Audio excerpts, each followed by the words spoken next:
Roy Suryo, Rizmon Sianipar, dan Tifalzia Tia Suma meluncurkan buku berjudul Jokowi's White Paper. Buku ini, saudara, disebut Roy Suryo CS, berisi analisis ilmiah terkait ijazah palsu Jokowi. Ketiganya meluncurkan buku setebal hampir 700 halaman. Poin yang ada di dalam buku ditulis dengan format ilmiah atau jurnal. Di antaranya adalah bukti dan asal-usul polemik ketidakpercayaan publik terhadap ijazah milik Jokowi. Ya, dan hari ini kita wujudkan itu untuk mewujudkan bahwa kami memang melakukan semuanya itu pure science, ilmu pengetahuan. Nanti di dalam buku ini, itu ada yang nanti akan terangkan sedikit ya oleh Reza. Ada penjelasan tentang telematika, telekomunikasi media informatika, tentang peristiwa yang terjadi pada tahun 2013 yang mengawali semuanya. Ketika seseorang mengaku lulusan UGM tetapi IPK-nya katanya di bawah 2, ya. Dan itu menimbulkan pertanyaan di masyarakat. Itulah yang mengawali semuanya. Itu ada cerita dalam buku ini.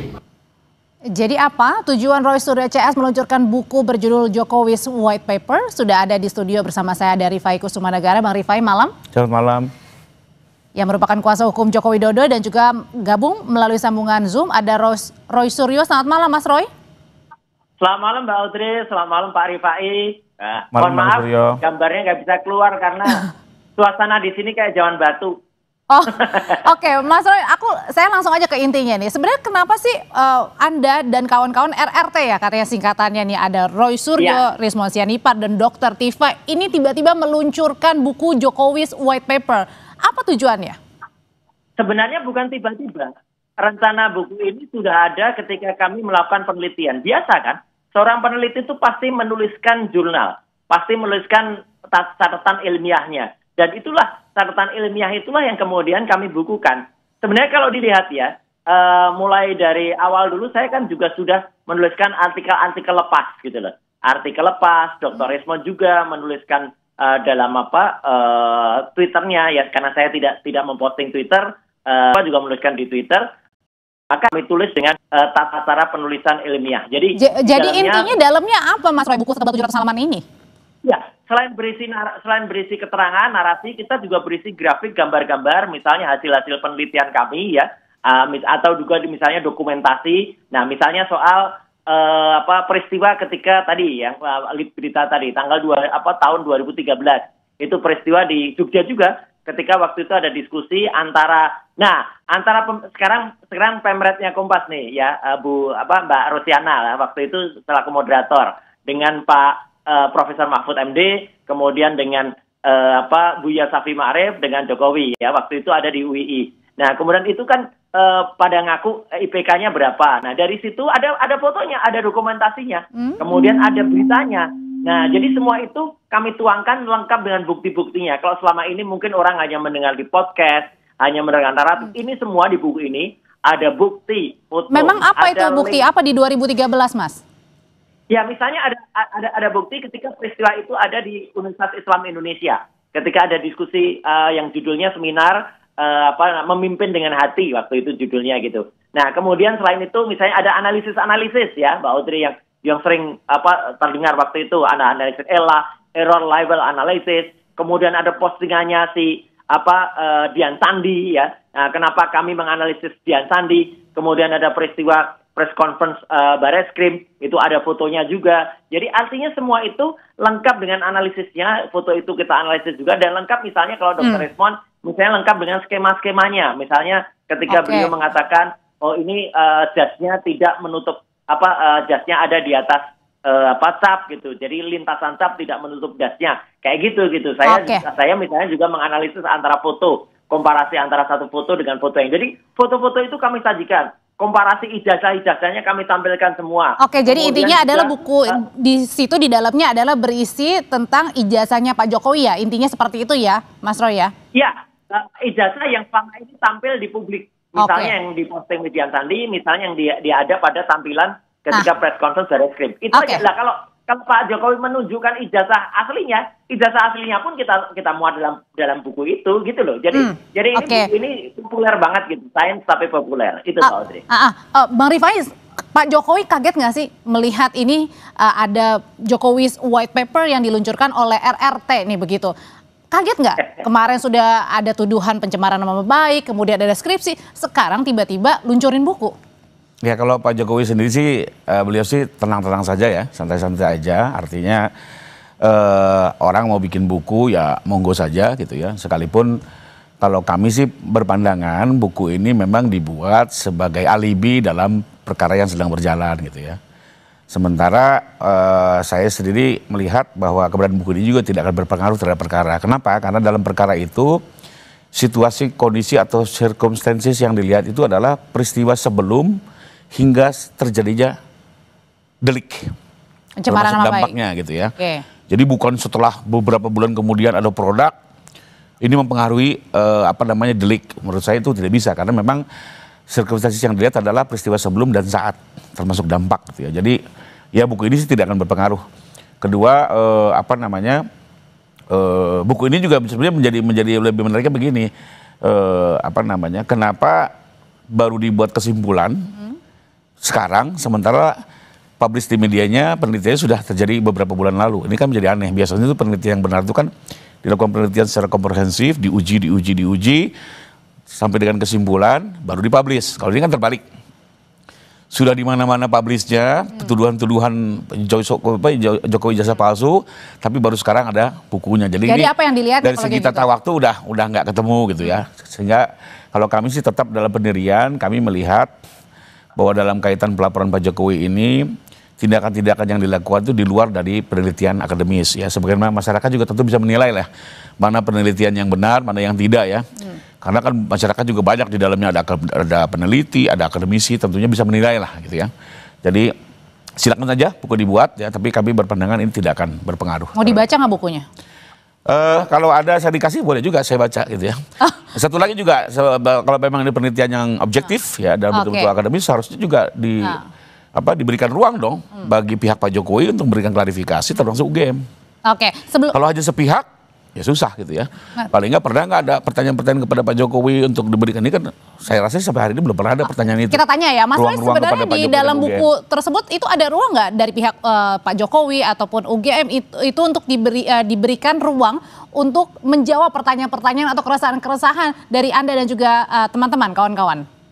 Bagus, ya silahkan. Bagus, kalau buku jawablah dengan buku, ilmiah jawablah dengan ilmiah, bukan buku dijawab dengan pasal-pasal hukum yang nggak nyambung. Jadi artinya kami nulis buku ini nggak ada hubungannya dengan pelaporan, gitu loh. Artinya mau dilaporkan atau tidak, ya kami tetap nulis buku kok biasa. Lo kan nulis buku itu merupakan kegiatan kami sehari-hari, gitu loh. Dr. Respon bukunya udah banyak banget. Saya nulis artikel udah mungkin ratusan atau ribuan kali lah. Saya nulis itu tiap hari saya nulis ya, ada di berbagai media lepas gitu ya. Gitu saya nulis. Jadi artinya ini kalau mau dibantah silahkan saja. Dan yang menarik adalah satu, Mbak Audrey. Acara itu tadi kami selenggarakan di tengah-tengah kampus Universitas Gadjah Mada. Dan menariknya apa? Sempat juga mengalami halangan. Kan aneh UGM ini. Kalau mau memang istilahnya menantang dengan ilmiah, tantanglah dengan ilmiah, bikin diskusi. Atau misalnya mereka mengusulkan, mereka memberi satu pembicara atau apa gitu yang menarik. Tiba-tiba izin kami dicabut di ruangan Nusantara di University Club di UGM. Tapi kami nggak kehilangan akal ya, kami pakai coffee shopnya. Kalau orang kan nggak boleh dilarang di coffee shop. Tiba-tiba di tengah coffee shop ini biar publik tahu ya melalui Kompas TV, listriknya dimatikan ya. Kemudian mungkin belum berizin, belum di ACC izinnya kali Mas Roy. Izin, kami sudah dapat izin dari kepolisian, pemberitahuan kan nggak ada izin sekarang, pemberitahuan satu. Yang kedua kami sudah DP, down payment untuk tempat itu sudah diberikan dan ada tanda terimanya semenjak kemarin. Tiba-tiba malam-malam cukup dengan WA pihak GM-nya dari tempat UC itu mengatakan, mohon maaf kami membatalkan. Enak aja membatalkan gitu ya. Kemudian ya sudah, biarin aja mereka batalkan tempat pertemuannya itu. Kita kan juga bisa makan minum di coffee shop kan. Gitu. Dan yang menarik apa? Ini telekomunikasi juga kayaknya juga dihambat gitu loh. Network jaringan dari tadi juga susah. Ya, tapi menarik lagi Pak Rifai, kami tadi juga lihat ada beberapa orang datang, beberapa dosen UGM datang, bahkan ahli yang dipakai oleh kepolisian, ya inisialnya DS, hadir di acara itu, kemudian ikut dengerin gitu. Tapi dia diem aja gitu loh. Lah udah kan bagus, berarti kan mereka menjadi saksi UGM jadi saksi peluncuran buku itu, dan silakan kalau mau bantah aja Mbak Audrey, bantah buku dengan buku. Itu. Oke, Pak Jokowi juga mau membuat buku. Kalau kata Mas Roy bilang kalau ya udah bantahnya dengan buku, ketemu buku. Iya, silakan. Jokowi silakan bikin buku. Oke, justru kalau dari kami memang dari awal berpandangan sebagaimana dalam laporan kami, jadi apa yang dilakukan oleh para pihak yang mengklaim selama ini peneliti adalah bukan kegiatan penelitian dalam rangka akademis. Kami melihat ini hanya sebagai alibi, karena di beberapa kasus juga memang banyak, dalam beberapa presiden kasus pencemaran, selalu para pelaku itu membungkus dirinya seolah-olah dalam rangka penelitian. Tapi kembali lagi juga dalam perjalanannya selama ini, para penegak hukum termasuk para hakim juga tidak mudah terkecoh. Ya, jadi kembali lagi silakan aja, ini bagian dari cara berargumentasi ya bahwa ini penelitian, tapi kami tetap dalam kesimpulan bahwa yang kami laporan ini jauh dari penelitian. Nanti kita lihatlah di persidangan. Tetap berjalan artinya itu ya? Betul. Karena ini memang biasa seperti ini, banyak dilakukan ya. Yang bisa diterima itu salah satunya yang kasusnya Mas Haris Azhar itu ya. Itu betul dalam rangka penelitian dan dibebaskan oleh PN Jakarta Timur. Jadi memang rata-rata melakukan seperti ini, Mbak. Buat kami ini alibi dan dalam pandangan kami tidak akan berdampak dengan perkara. Saya tambahin lagi Mbak Audrey, kami tidak asal loh ya menulis buku ini. Buku ini akan terbit dalam dwibahasa awalnya, ya dwibahasa awalnya. Nanti mungkin akan ada beberapa bahasa. Selain selain deluxe paper, juga kemudian edisi yang biasa, juga akan terbit dalam e-book. Kemudian ISBN-nya kami sudah mau dapatkan. Setelah itu kami akan terbitkan ini distribusi di 25 negara. Jadi biar masyarakat tahulah isi sebenarnya apa, dan biarkan masyarakat yang menilai lah. Gitu, masyarakat menilai sebenarnya kasusnya itu kayak apa gitu. Ini kan hari Rabu Anda akan dipanggil ya, betul ya, di Polda ya, sudah ada jadwalnya ya. Nah, berkaitan dengan pemanggilan itu Mas Roy, kenapa Anda, ini penelitian Anda ini tidak dibawa saja pada saat nanti diperiksa di Polda? Nanti Mas Roy akan menjawab, tetap bersama kami. Gini. Nanti dulu Mas Roy.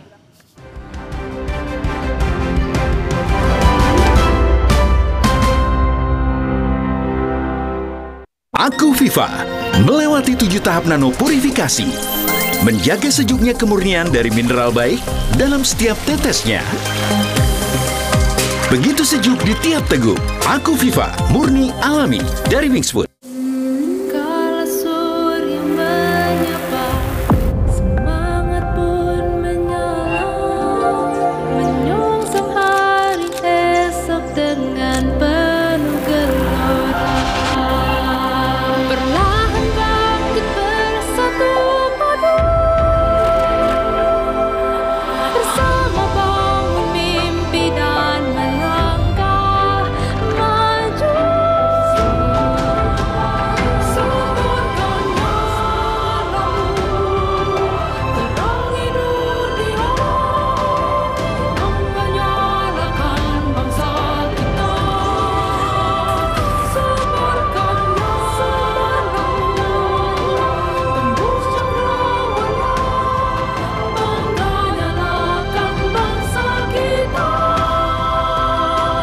Dirgahayu Indonesiaku, Gudang Garam. Yuk bikin masakan yang pasti diserbu. Pakai kecap sedap kedelai hitam spesial. Bikin lidah auto pati. Cumi kecap nih. Will Goes Approved Specialisius. Looks good kan? Taste good. Kecap sedap kedelai hitam spesial. Looks and taste beyond good. Dari Wings Food. Lidah orang Indonesia itu sukanya yang gurih. Makanan sih banyak. Emang ada ya kopi gurih? Ada Creamy Latte. Dibuat dari kopi grade Brazil, gurih susu New Zealand. Benar, gurih. Iya, gurih. Creamy Latte, kopi latte, gurih. Biar ngumpul makin seru, yuk bikin masakan yang pasti diserbu. Wajib pakai kecap sedap kedelai hitam spesial. Dari kedelai hitam dan gula aren terbaik. Semur lidahku, bikin lidah auto party. Menggoda. Aduh sama cumi kecap tante. Caramelize. Will Goes Approved. Giliranku bikin yang specialisius. Looks good kan? Taste good. Aromanya sedap. Kecap sedap kedelai hitam spesial. Looks and taste beyond good. Dari Wings Food. Floridina, nomor 1 freshnya, nomor 1 funnya. Bulir jeruknya asli, lebih banyak. Coco Beats-nya cuy-cuy, dapat segernya, dapat funnya. Floridina, nomor 1 fun, asli jeruknya, asli bulirnya. Aku Megan Domani, si banyak aksi. Pakai Hearst Protect Maxi Wing, lagi dapet bukan halangan. Mau ngapain aja, aku maksi terus. Baru nih, Hearst Protect Maxi Wing. 2 kali anti bocor, nyerap maksimal. Lapisan super kering, perekat sayapnya kuat, no geser-geser. Lagi dapet, aku bebas gerak, nggak worry bocor. Banyak aksi, tetap slay. Bareng Hearst Protect Maxi Wing. Stay comfy all day. Lidah orang Indonesia itu sukanya yang gurih. Makanan sih banyak. Emang ada ya kopi gurih? Ada Creamy Latte. Dibuat dari kopi grade Brazil, gurih susu New Zealand. Benar, gurih. Iya, gurih. Creamy Latte, kopi latte, gurih. Yuk bikin masakan yang pasti diserbu. Pakai kecap sedap kedelai hitam spesial. Bikin lidah auto pati. Cumi kecap nih. Will Goes Approved Specialisius. Looks good kan? Taste good. Kecap sedap kedelai hitam spesial. Looks and taste beyond good. Dari Wings Food.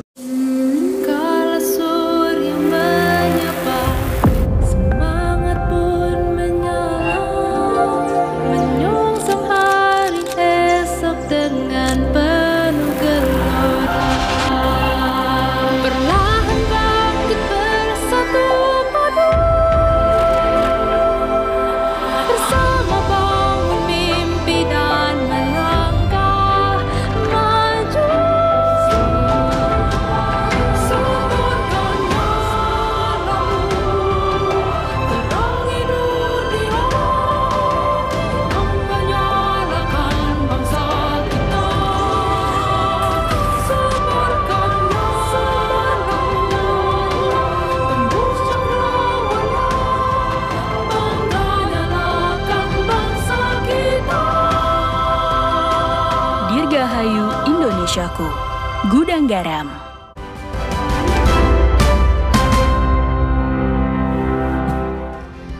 Mas Roy menyambung pertanyaan saya sebelumnya, kalau Anda hari Rabu besok akan diperiksa, pertanyaannya kenapa nggak langsung aja nih bawa bukti-bukti yang ada ke Polda Metro Jaya? Kenapa harus dituangkan dalam buku?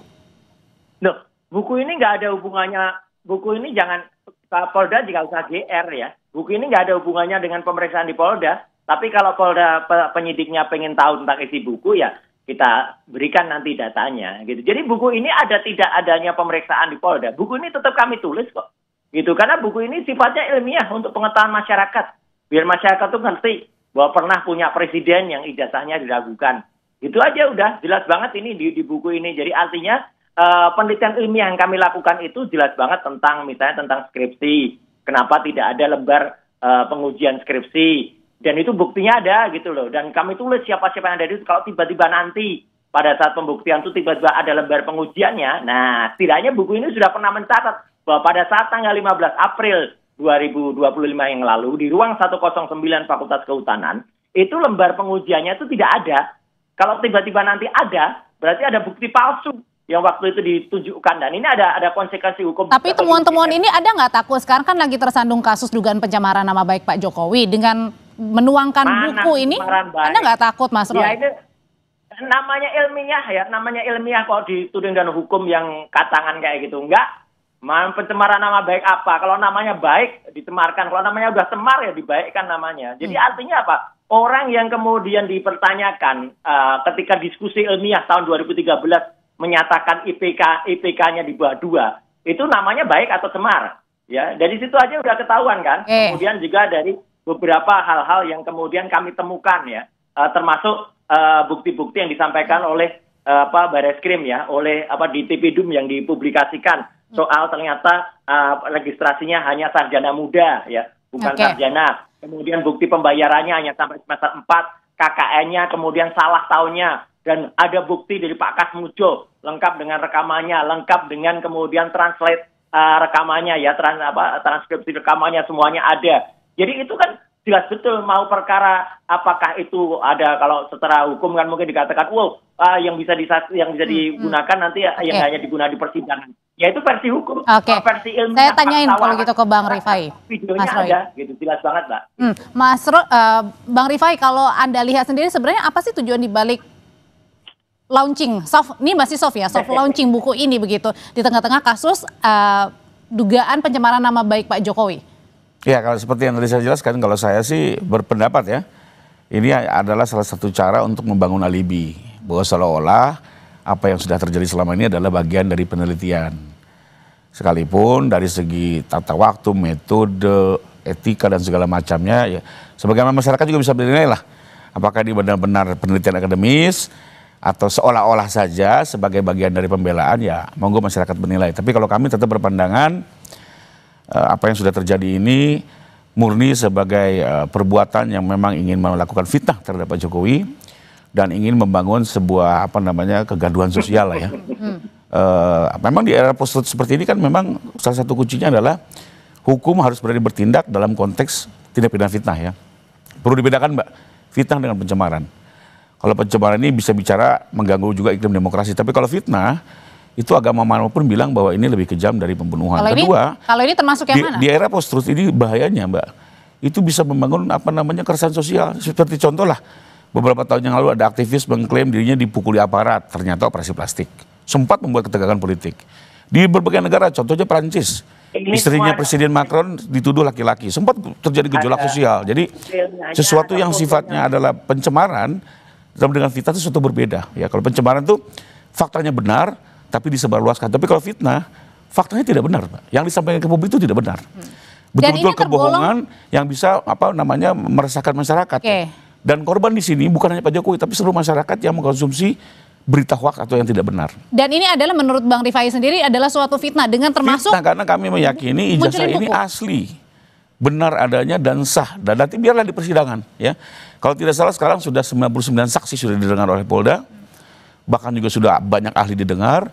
Nantilah di persidangan ya, kami akan membuktikan bahwa ijazah Pak Jokowi itu asli, diperoleh dengan perkuliahan yang benar, melewati semua proses, dan beliau menerima ijazah ini secara asli dari UGM. Nah, sementara kalau dari kubunya Pak Roy kan menganggap ijazah ini palsu dengan segala rekayasanya gitu ya.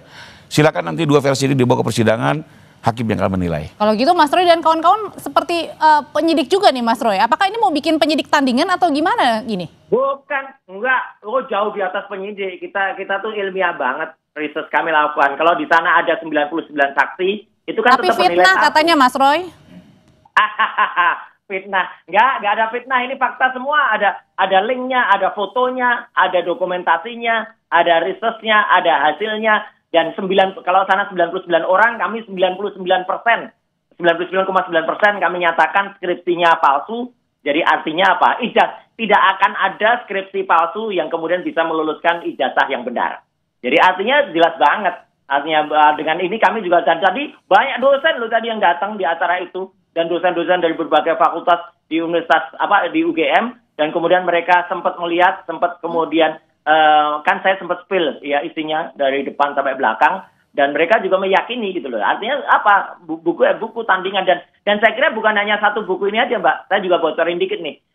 Salah satu teman kita ya Pak Rizal Fadila juga sedang menulis buku, dan saya sudah lihat bukunya. Kalau itu kronologis juga, tulisan-tulisan dia, jadi kumpulan tulisan itu akan ada banyak buku ya tentang Jokowi ini. Jadi saya kira kita juga mendorong orang lain, ayolah nulis buku juga semuanya, silahkan tulis, dan nanti akan lihat kalau di Indonesia di zamannya Pak Prabowo orang menulis buku kemudian dikriminalisasi, diadili. Nah, itu berarti saya tulis juga di dalam buku ini bahwa yang namanya freedom of speech ya, kemudian kebebasan berekspresi, kebebasan berpendapat itu lebih buruk daripada masa-masa sebelumnya. Jelas banget itu undang-undangnya ada semua. Bang Rifai, kalau kayak gini mempengaruhi juga nggak sih? Atau jangan-jangan trust publik ini jadi terbelah, yang mana kemudian harus fokus kepada dugaan pencemaran nama baik, yang mana ini dilakukan oleh Polda Metro Jaya, dan satu sisi ya itu tadi ada RRT yang kemudian memunculkan buku dan isinya ilmiah begitu di dalamnya. Ya memang ini kan memang dampak era post-truth ya, di mana kebebasan informasi dan narasi digital ini bisa membuat masyarakat terpengaruh gitu ya. Dan ini terjadi di banyak negara. Justru itu di Indonesia ini sebagai negara hukum, maka pada akhirnya adalah hukum yang harus bisa menjaga stabilitas masyarakat ya, dengan cara menelaah betul apakah ini fitnah atau bukan ya. Kalau bukan fitnah tentunya kan aman, harusnya dibebaskan ya, nggak boleh ya. Hanya sekedar pencemaran sih, saya juga aktivis Mbak ya. Saya juga nggak mau iklim demokrasi kita terganggu. Tapi kalau memang fitnah, ini kan bahaya sekali gitu ya. Melempar sebuah isu yang tidak benar, masyarakat terprovokasi bahkan terbelah, itu yang harus dijaga, dan hukum harus menjawab ini semua ya.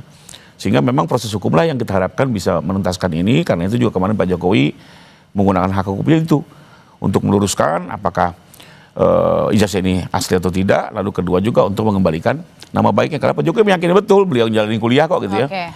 beliau yang menerima langsung. Jadi itulah lebih kurang Mbak proses yang harus berjalan. Contoh ini tadi dibilang IPK 2, enggak, IPK beliau 3, SKS beliau 144, saya udah lihat langsung administrasinya. Makanya sayangnya itu kalau betul penelitian kenapa nggak mendengar versi UGM, mendengar versi agar betul-betul tidak sepihak gitu ya. Yang kasihan nanti masyarakat lagi Mbak, yang mengkonsumsi informasi yang nggak benar. Gitu. Kalau gitu singkat aja Mas Roy. Jadi hari Rabu datang atau enggak Mas Roy? Atau minta penundaan lagi nih, singkat aja. Oh enggak, kami datang karena memang sudah sudah selesai. Jadi semua sudah clear. Kalau soal tadi IPK itu lah berarti pada tahun 2013 seseorang bersama Joko Widodo di depan kampus UI, di depan Prof. Mahfud MD, di depan Mbak Rosiana Silalahi, di depan almarhum Buya Saifi Ma'arif, dia berbohong kepada masyarakat. Bohong dengan mengatakan IP-nya 2 kurang. Jadi kalau udah kebohongan itu ya berarti udah bohong gitu loh. Dan itulah kemudian kita lihat pada bukti-buktinya IPK-nya aja nggak mungkin 3 atau 3 kurang. Karena kalau kita nilainya B-nya aja banyak sekali. Ya meskipun sudah kita tangkap Mas Roy. 1, P-nya banyak, A-nya cuma 4 atau 3 kalau nggak salah. Gitu. Saya akan datang dan kita buktikan nanti. Mas Roy, terima kasih Bang Rifai Yusmanegara. Terima kasih, selamat malam. Terima kasih. Malam Mas Roy. Setelah ini kami hadirkan informasi lainnya di Sapa Indonesia Malam, Saudara. Yang ini